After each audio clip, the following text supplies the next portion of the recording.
Hello friends. जैसे कि इससे पहले वाले जो लेक्चर आया था तो वो लेक्चर नंबर 17 था, तो वो ख़त्म हो चुका था चैप्टर 2 तक। आज का टॉपिक रहेगा आपका, यानी कि थर्ड चैप्टर हम स्टार्ट करने वाले हैं। तो इसमें आप पढ़ोगे भारत का अफवाह तंत्र। चलिए इस वीडियो के लास्ट तक जुड़े रहिए ताकि आपको अच्छे से समझ में आए। और व्हाट्सएप ग्रुप में जाके आप ज्वाइन करके वहाँ पे जाके आप नोट्स PDF जो होता है वहाँ डाउनलोड कर लेना। चलिए स्टार्ट करते हैं बिना देर के। फर्स्ट ऑफ ऑल यहाँ पे एक चीज़ समझना कि यहाँ पे एक निर्धारित, यहाँ देखो टॉपिक इसका, एक निर्धारित जलमार्ग द्वारा जल के प्रभाव को अफवाह कहा जाता है। तो अफवाह, जैसे कि हमने फर्स्ट में तीसरा जो चैप्टर स्टार्ट होने वाला था इसमें आप पढ़े थे, इसके बारे में आपने सुना था कि भारत का अफवाह तंत्र। तो सबसे पहले आपको ये जानना है कि अफवाह किसे कहते हैं, उसके बाद आप जानोगे अफवाह तंत्र किसे कहते हैं। तो उसी तरह से उसके बाद आगे चल के जानोगे आपकी भारत का अफवाह तंत्र क्या है आखिर। तो ये सब पूरा डिटेल में आप जानोगे। तो आप इसी तरह इसके साथ जुड़े रहिए। अब देखिए यहाँ पे एक निर्धारित जलमार्ग, मतलब कि एक निर्धारित क्या हुआ है और जलमार्ग में, तो उससे आप थोड़ा सा इमेजिन करो जैसे कि एक निर्धारित जलमार्ग द्वारा जल के प्रभाव को अफवाह कहा जाता है। तो इस प्रकार कई जलमार्गों के जाल को अफवाह तंत्र कहते हैं। सबसे पहले हमने जैसे कि आपको बताया कि आपको अफवाह के बारे में जानना है, तो अफवाह किसे कहते हैं। तो अफवाह आपको यहाँ तक कंप्लीट कर लेना, यहाँ तक आपका अफवाह कंप्लीट करना है। एक निर्धारित जलमार्ग द्वारा जल के प्रभाव को अफवाह कहा जाता है। ठीक, तो इस प्रकार जो ये है, इसके प्रकार ये जो आपने देखा यहाँ तक, तो इसके प्रकार कई जलमार्गों के जाल को, या ऐसा ही कई जलमार्गों के जाल को अफवाह तंत्र कहते हैं। चलिए आई होप ये भी आपको कंप्लीट करा चुका, ये भी आपको समझ में आ गया होगा। अब देखिए नदियों और उनकी सहायक नदियों के द्वारा प्रकृति अफवाह तंत्र का विकास होता है। यहाँ पे यह कहा जा रहा है कि देखिए यहाँ पे समझना कि हमने अफवाह तंत्र भी समझा। तो अब यहाँ पे एक टॉपिक है कि नदियों और उनकी सहायक नदी, नदी है और उनकी सहायक नदी जो उनमें आके मिल जाती है, ऐसे समझ सकते हो आप। तो उनकी सहायक नदियों के द्वारा प्राकृतिक अपवाह तंत्र का विकास होता है। प्राकृतिक अपवाह तंत्र का यानी कि इसका जो है विकास होता है। तो ये आपको हालांकि ये समझ में आ गया होगा। अब आगे समझते हैं अफवाह। यहाँ पे समझना अफवाह प्रतिरूप को प्रभावित करने वाले कारक। तो इसका जो प्रतिरूप है, इसको प्रभावित करने वाले कारक कौन कौन से हैं, चलिए उसके बारे में भी जान लेते हैं। जैसे कि चट्टानों का स्वरूप और संरचना, एक नंबर में यहाँ समझो चट्टानों का स्वरूप और संरचना। दूसरा में स्थलाकृति ढाल, और तीसरा में प्रवाहित जल की मात्रा। यहाँ पे ये समझना प्रवाहित जल की मात्रा, ये तीनों आपका कंप्लीट करा चुका हूँ। अब यहाँ पे ये समझो कि प्रभाव की अवधि अथवा समय, प्रभाव की अवधि अथवा समय, ये सब जो है हम अफवाह, जैसे कि अफवाह तंत्र के बारे में समझा। तो अफवाह प्रतिरूप को प्रभावित करने वाले ये 4 कारण हैं जो आपने अभी देखा, ये 4 कारण हैं। तो इसको आप नोट डाउन कर लेना और याद कर लेना। अब यहाँ पे समझो कि एक चीज़ यहाँ पे समझना, उद्गम की दृष्टि से भारतीय अफवाह तंत्र को 2 भागों में बांटा जा सकता है। जैसे कि हिमालयी अफवाह तंत्र एक हो गया, दूसरा हो गया आपको प्रायद्वीपीय अफवाह तंत्र। ये आई होप ये भी आपको समझ में आ चुका होगा। अब यहाँ पे आगे हम समझेंगे हिमालयी अफवाह तंत्र, यानी कि आप ये समझोगे एक नंबर का। आप देखो यहाँ पे हिमालयी अफवाह तंत्र एवं प्रायद्वीपीय अफवाह तंत्र की तुलना, ये दोनों का तुलना किया गया है। जैसे कि हिमालयी नदियाँ हैं, उसके बाद प्रायद्वीपीय नदियाँ हैं, तो ये नदियों में ही अफवाह तंत्र होता है। तो उसी के बारे में समझिए। चलिए यहाँ पे देखते हैं हिमालयी नदियाँ। हिमालय नदियाँ जैसे कि सदा नीरा, हिमालय नदियाँ सदा नीरा वर्ष भर जल से पूर्ण होती है, वर्ष भर जल से पूर्ण होती है। इनका स्रोत प्रायः जैसे कि ग्लेशियर से जुड़ा होता है। क्या होता है? ग्लेशियर से जुड़ा होता है। इन नदियों में वर्ष में 2 बार जल की मात्रा में वृद्धि होती है। वर्ष भर, यहाँ पे देखना, वर्ष में 2 बार जल की मात्रा में वृद्धि होती है। जैसे कि प्रथमतः ग्रीष्म हो गया, ग्रीष्म ऋतु हो गया। जैसे कि आप कह सकते हो ग्रीष्म अवकाश होता है, यानी गर्मी की छुट्टी। तो ग्रीष्म ऋतु यानी कि गर्मी का जो सीजन आता है, ऋतु, तो ग्रीष्म में बर्फ के पिघलने के और गर्मी के दिनों में बर्फ के पिघलने के समय, और द्वितीय दक्षिण पूर्व मानसून के समय। जैसे कि गर्मी के दिनों में बर्फ पिघलता है, ये आपको पता है, पिघलने के समय, और द्वितीय दक्षिणी पूर्व मानसून के समय। उदाहरण जैसे गंगा, यमुना, कोई आदि, यहाँ सब पे जैसे कि ग्लेशियर यानी बर्फ़ जब पिघलता है तो नदी का जो लेवल होता है वो बढ़ने लगता है। आप ऐसे समझ सकते हो, इमेजिन कर सकते हो आप। तो अब यहाँ पे एक चीज़ समझना, आगे का टॉपिक ये है आपका कि हिमालयी नदियों की द्रोणी प्राय यानी कि विशाल होती है। क्या होती है? हिमालय नदियों की द्रोणी प्राय क्या होती है? विशाल होती है। जैसे कि गंगा द्रोणी ये विशाल है, तो उसी प्रकार से हिमालयी नदियों प्राय अधिक लंबी होती है। हिमालय नदियाँ प्राय अधिक लंबी होती है, जिसका कारण स्रोत क्षेत्र का समुद्र से दूर होना है। ये जो है अधिक लंबी होती है, और जिसका कारण है कि स्रोत जो है क्षेत्र का समुद्र से दूर होना। अब ये भी आपको कम समझ में आ चुका होगा। अब यहाँ पे ये समझना, ये नदियाँ किसी ना किसी बड़ी नदी की सहायक नदी होती है। ये नदियाँ जो किसी न किसी बड़ी नदी की सहायक होती है, अतः सीधा समुद्र में कम गिरती है। ये सीधा समुद्र में कम गिरती है।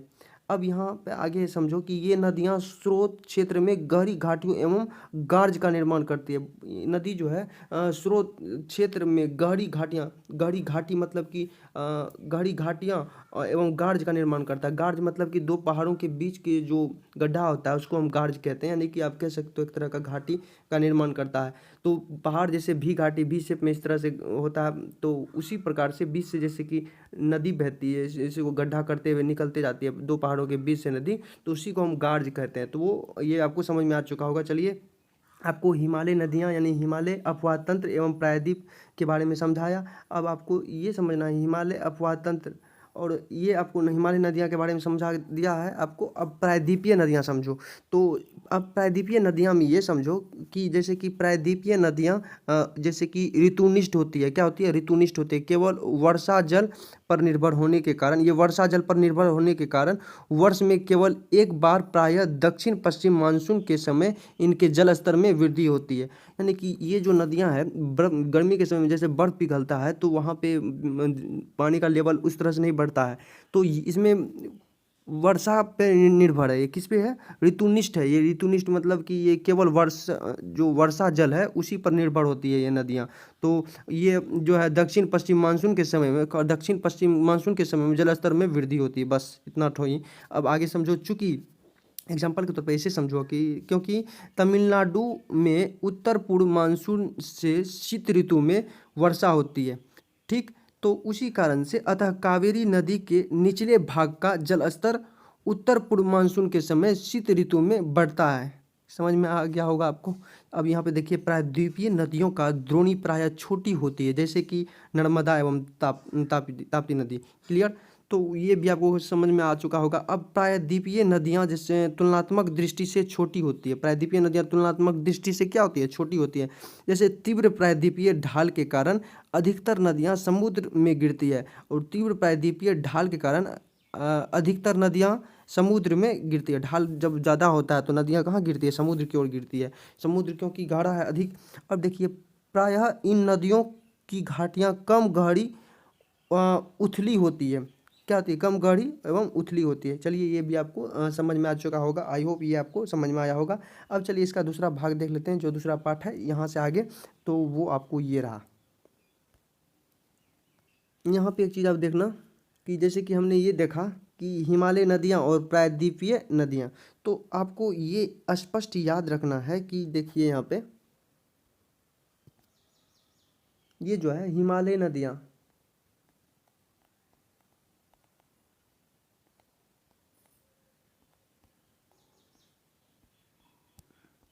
ये हो गया प्रायद्वीपीय नदियाँ।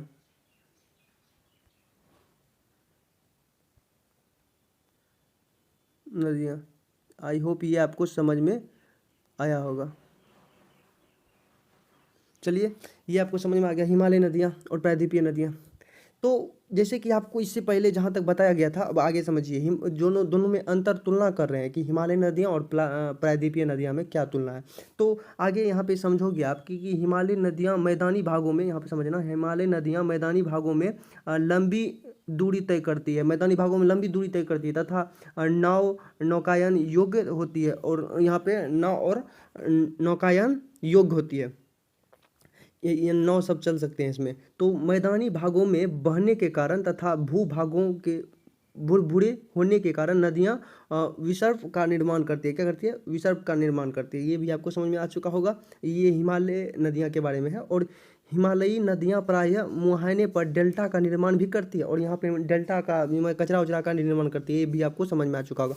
अब प्रायद्वीपीय नदियाँ जो है, प्रायद्वीपीय नदियाँ यहाँ समझना, प्रायद्वीपीय नदियाँ मार्ग में जल प्रपात बनाने तथा जल की मात्रा घटने बढ़ने के कारण नौकायन के अनुकूल नहीं होती। यहाँ पे नौ सब उतना नहीं चल सकती है प्रायद्वीपीय नदियाँ में, क्योंकि फंस सकती है बीच बीच में कहीं पे आपको आपको वहाँ पे जल प्रपात बनने तथा जल की मात्रा घटने बढ़ने, और जल कभी बढ़ जाएगा, जल की मात्रा कभी बढ़ जाएगा, तो ये सब नौ सब वहाँ पे चलने में असुविधा होती है, उसके अनुकूल नहीं होती है।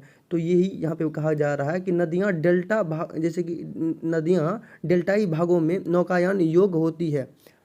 अब यहाँ पे आगे समझो, डेल्टाई भागों में नौकायान योग होती है। अब यहाँ पे प्रायद्वीपीय नदियाँ कठोर चट्टानी प्रायद्वीपीय नदियाँ जो कठोर चट्टानी भूभागों से होकर बहती है, कठोर चट्टानों भूभागों से होकर बहती है। कई नदियाँ जैसे भ्रंश घाटियों से होकर बहती है, भ्रंश घाटियाँ से होकर भी बहती है कई नदी, मतलब भ्रंश घाटी जहाँ पे पानी गिरता है झरना से। तो अब वो भी आपको समझ में आएगा, भ्रंश घाटियाँ।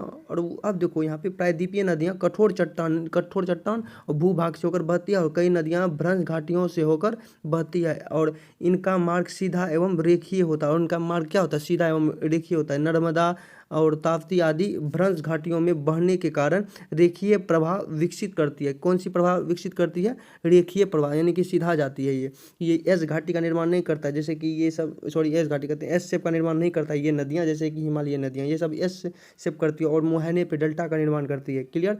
तो प्रायद्वीपीय नदियाँ मुहाने पे, यहाँ समझना, प्रायद्वीपीय नदियाँ मुहाने पर प्रायः ज्वार, यहाँ पे समझना, ज्वारनदमुद यानी कि एस्चुरी या छोटे डेल्टा का निर्माण करती है, छोटे डेल्टा का भी निर्माण करती है। ये यानी कि अपना कचरा सब कुछ समुद्र में गिरा देता है, तो एस्चुरी का निर्माण करती है। ज्वार, यहाँ आप कह सकते हैं ज्वारनदमुद, सॉरी ज्वारनदमुख, इसको हम एस्चुरी भी कहते हैं।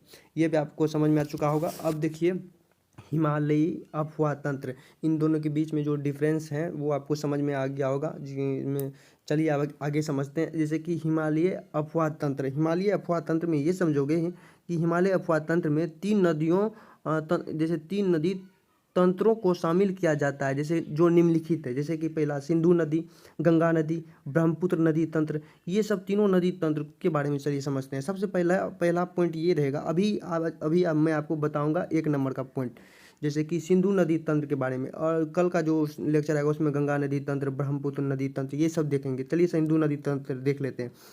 इसके अंतर्गत सिंधु तथा उसकी सहायक नदियां जैसे कि झेलम, चिनाब, रावी, व्यास, सतलज, जास्कर, गोमल, द्रास, सिगार, कुर्रम, काबुल तथा आप कह सकते हो गिलगित को शामिल किया जाता है, यानी कि सिंधु नदी में।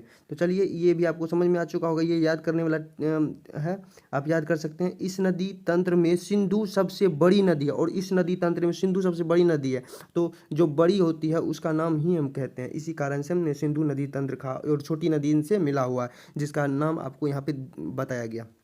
इस नदी तंत्र में सिंधु नदी सबसे बड़ी नदी है, और सिंधु नदी का उद्गम स्रोत जो है तिब्बत में मानसरोवर झील के निकट, आप कह सकते हो चेमा यंगडुंग बोखर चू हिमानी से है। किससे?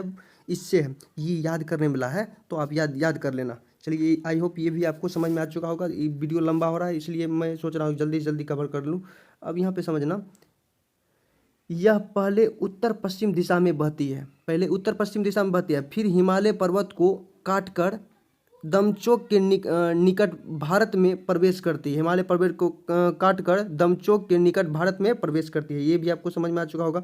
अब देखिए सिंधु एक पूर्ववर्तीय नदी है, सिंधु एक पूर्ववर्तीय नदी है जो गंगा पर्वत के उत्तर में, जो यहाँ समझना, सॉरी गंगा बोल रहा हूँ, नंगा पर्वत के उत्तर में बुंजी नामक स्थान पर लद्दाख श्रेणी को काटकर एक गहरे गार्ज का निर्माण करती है। ये भी आपको समझ में आ चुका होगा। अब यह विश्व की बड़ी नदियों में से एक है, और इसकी कुल लंबाई जो है, ये याद कर लेना, इसका कुल लंबाई 2880 किमी है, तथा इसकी भारत में कुल लंबाई जो है 709 किलोमीटर। भारत में कुल लंबाई कितना है? 709 किलोमीटर, और कुल लंबाई कितना है इसका? 2880 किलोमीटर है। अब समझिए यहाँ पे, सिंधु जल संधि के अंतर्गत भारत की इसकी विसर्जन क्षमता का केवल 20%, और सिंधु जल संधि जो जहाँ पे हुआ था, जिस देशों के साथ हुआ था, उसके विसर्जन क्षमता का केवल, यहाँ समझना, विसर्जन क्षमता केवल 20% जल ही उपयोग में ले सकता है। कौन? तो भारत। चलिए, ये आपका जो शॉर्ट टाइप लेक्चर था यहीं कंप्लीट करते हैं। आई होप ये आपको समझ में आया होगा। तो ज़्यादा से ज़्यादा शेयर करें और लाइक और सब्सक्राइब करें। फिर इसका नेक्स्ट पार्ट में लेकर आऊँगा, जो आपको गंगा नदी तंत्र और ब्रह्मपुत्र नदी तंत्र और इससे आगे बताऊँगा। चलिए, आज का लेक्चर यहीं समाप्त करते हैं। धन्यवाद। जय हिंद।